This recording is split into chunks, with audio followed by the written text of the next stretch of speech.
Diego novamente aqui com um videozinho para vocês. Na realidade esse vídeo aqui é para reforçar o meu convite feito para todos, para que possamos estar presentes aí no domingo, dia 30 de junho, a partir das 10 horas da manhã na praia de Copacabana, aqui no Rio de Janeiro, nos atos, né, nas manifestações em pró às reformas. E já tentando dar aqui nesse vídeo uma noção mais didática aí sobre a importância da aprovação das reformas e desses pacotes aí, como por exemplo o pacote anticrime do nosso ministro da Justiça e da Segurança, Sérgio Moro.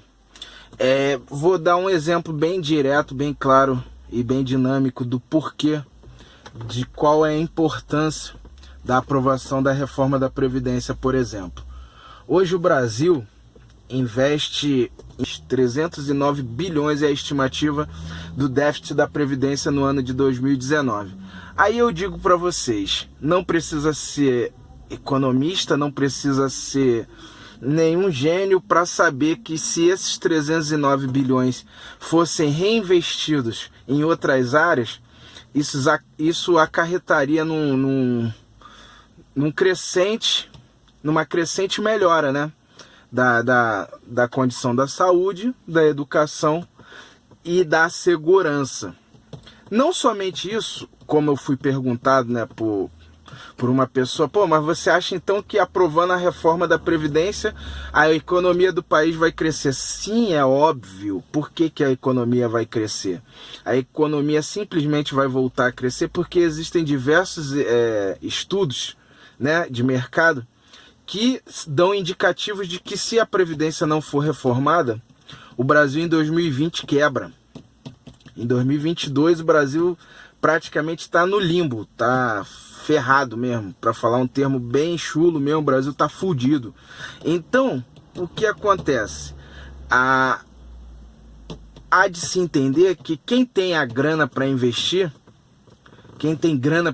não vai colocar o dinheiro dele, não vai fazer um investimento num país de risco, né?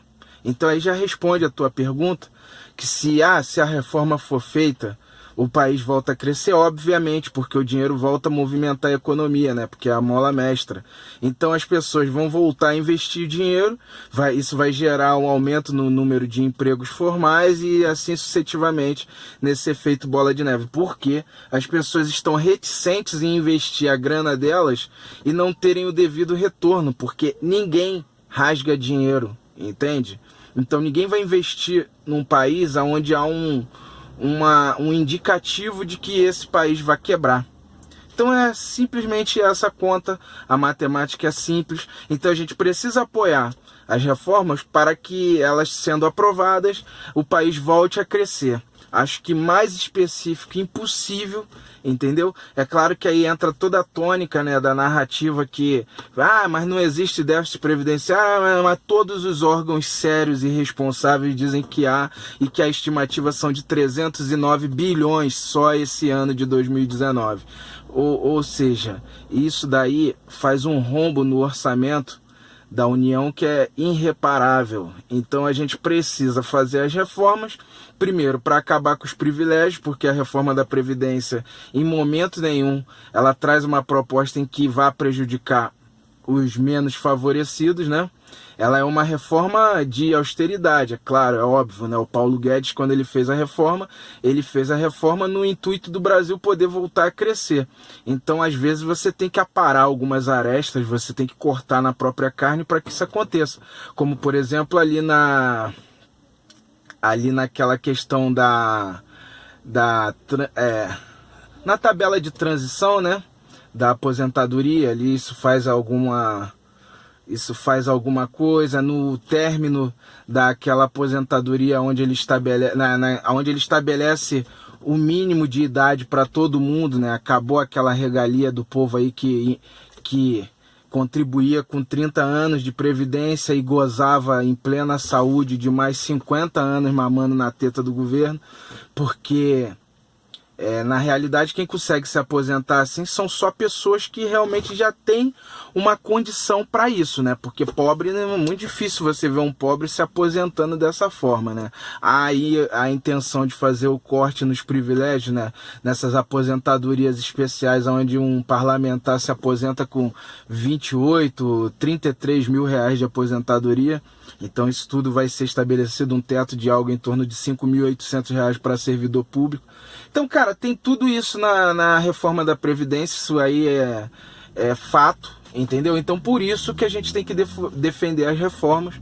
Eu espero ter sido bem claro. E se você me perguntar por que não foi feito antes, eu tenho a resposta na ponta da língua também, que é o seguinte, né? Você mexer, conforme foi muito, muito bem explicitado pelo Caio Coppola aí no Morning Show da Jovem Pan, ele usou um termo que eu achei muito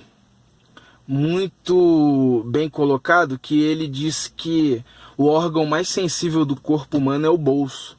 E eu concordo plenamente com ele em todos os aspectos. Não foi feito antes porque os governos que antes estavam aí no nosso país eram governos populistas.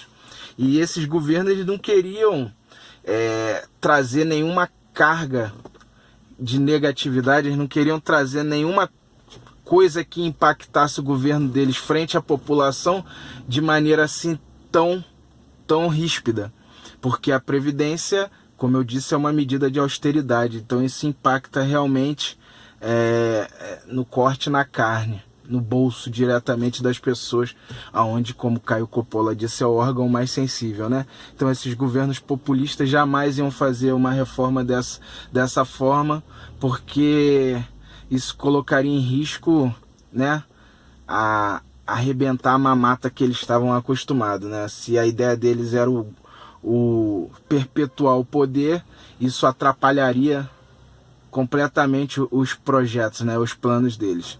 Então, por isso que o Lula não colocou a reforma da Previdência para frente, por isso que a Dilma não colocou a reforma da Previdência para frente, porque são medidas de austeridade, onde só um governo sério é capaz de fazer. Bom, espero ter ajudado a elucidar algumas questões, se alguém tinha alguma dúvida nesse sentido, mas reforçar novamente o pedido para que vocês compareçam nas ruas no domingo, dia 30, a partir das 10 horas da manhã.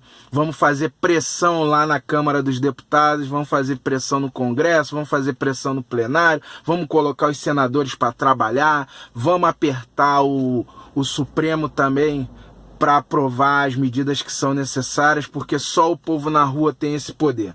Beleza, galera? Tamo junto, já falei a beça. Um forte abraço.